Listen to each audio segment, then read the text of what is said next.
Ever wondered how crucial water conservation is in gardening? It's not just about saving money, but also about preserving our precious resource. Our gardens can thrive while using less water. Stick around to discover 7 impactful methods to save water in your garden. Dive into these 7 practical steps you can take to conserve water in your green space. Firstly, consider using drought-resistant plants.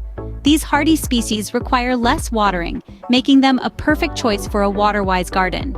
From succulents to native shrubs, there's a myriad of options to add vibrancy to your garden without draining your water resources.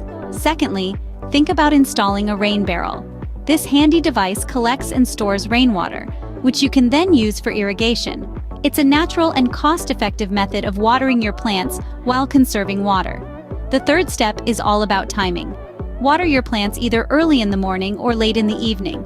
Doing so minimizes evaporation, ensuring that your plants get the most out of every drop. Fourthly, consider using mulch around your plants.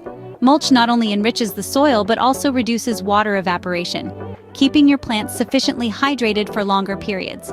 The fifth step is to install a drip irrigation system. This system delivers water directly to the root zone of your plants, leading to efficient watering and less wastage. Sixth on our list is to group plants with similar water needs together. This way you can ensure that all plants get the right amount of water they need without over or underwatering. Lastly, but certainly not least, regularly check your irrigation system for leaks. A small leak can waste a significant amount of water over time. With these 7 techniques, you can make a significant difference in conserving water in your garden. Now, it's your turn to make a difference. Imagine the impact if we all embrace these water-saving practices in our gardens. Share your journey online, let's inspire others. Don't forget to like this video, subscribe to our channel, and share your water-saving gardening experiences with us. Together, we can make a difference.